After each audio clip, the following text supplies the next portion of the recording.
Colour மாறாமல் கீரை குழம்பு எப்படி பண்ணுறது பார்க்கலாம். ஃபஸ்ட்டு குக்கர் எடுத்துக்கோங்க. அதில் வந்து ஒரு கை சிறுபருப்பு போட்டுக்கோங்க. நல்லா வாஷ் பண்ணி வச்சுக்கோங்க. ஒரு வெங்காயம் எடுத்துக்கோங்க. அதில் ஆஃப் வெங்காயம் மட்டும் நம்ம இப்போ போட்டுக்கலாம். ஆஃப் வெங்காயம் தனியாக வச்சுக்கோங்க. அப்புறம் ஒரு தக்காளி அப்படியே ஃபுல்லாக போட்டுக்கோங்க. பாதியை கட் பண்ணி, கொஞ்சம் மஞ்சத்தூள், கொஞ்சம் சீரகம், ஒரு பல் பூண்டு, கொஞ்சம் தண்ணி ஊற்றி ஒரு நல்லா மசிய வேக வச்சுக்கோங்க. பருப்பு வேகிற நேரத்தில் நம்ம கீரை ரெடி பண்ணிடலாம்.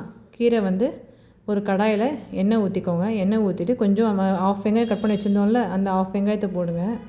நல்லா அதை வதக்குங்க. வதங்கின உடனே நான் சிறுகீரை எடுத்து வச்சுருக்கேன். சிறுகீரை சூப்பராக இருக்கும் கீரை குழம்புக்கு. நான் சிறுகீரை எடுத்துக்கிறேன். சிறுகீரையை நல்லா க்ளீன் பண்ணி வாஷ் பண்ணி வச்சுக்கோங்க.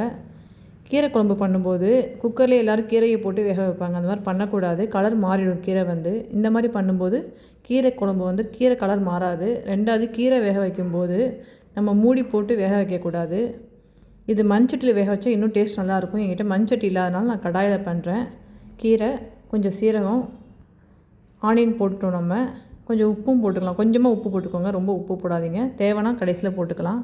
கொஞ்சம் உப்பு போட்டு நல்லா ஒரு அரை டம்ளர் தண்ணி ஊற்றி நல்லா வேக வைங்க. கீரை நல்லா வெந்து வரட்டும். எப்போவுமே கீரையை வந்து வேக வைக்கும்போது மூடி போட்டு வேக வச்சோன்னா அதில் இருக்கிற கெட்ட சக்திலாம் வந்து வெளியே போகாதுன்னு சொல்லுவாங்க. என் பாட்டியும் சொல்லுவாங்க. அதனால் வந்து கீரை எப்பவுமே மூடி போட்டு வேக வைக்கக்கூடாது. கொஞ்சம் நேரம் கழிச்சு தான் வேக வைக்கணும். மூடி போடணும். இது கீரை இப்போ நல்லா வெந்துடுச்சு.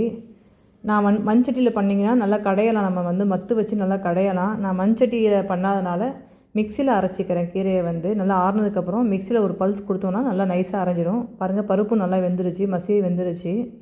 இப்போ இந்த குக்கர்லேயே கொஞ்சம் தண்ணி ஊற்றி கொதி வரும்போது கீரையை தூக்கி ஊற்றிடுறேன். கீரையை ஊற்றின உடனே பாருங்கள், கீரை எப்படியே க்ரீன் கலரில் அப்படியே இருக்குன்ட்டு, கலர் மாறாமல் அப்படியே இருக்குது பாருங்கள். இப்போ கீரை வந்து ஒரு கொதி வந்த உடனே நம்ம வந்து தாளிச்சிடலாம். சிறுபருப்பு போடுறதுனால நமக்கு டேஸ்ட் நல்லா இருக்கும். பசங்களும் வந்து நல்லா சாப்பிடுவாங்க. உப்பு பத்தலை, நான் உப்பு போட்டு தண்ணி ஊற்றி ஒரு கொதிக்க வைக்கிறேன் நான்.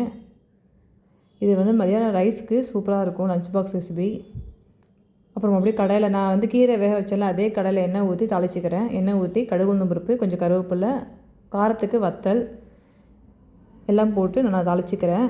இப்போ வந்து தாளித்த உடனே கீரையை வந்து இதில் அப்படியே ஊற்றணும். அந்த தாளிக்கிற கடாயிலே ஊற்றிக்கணும்.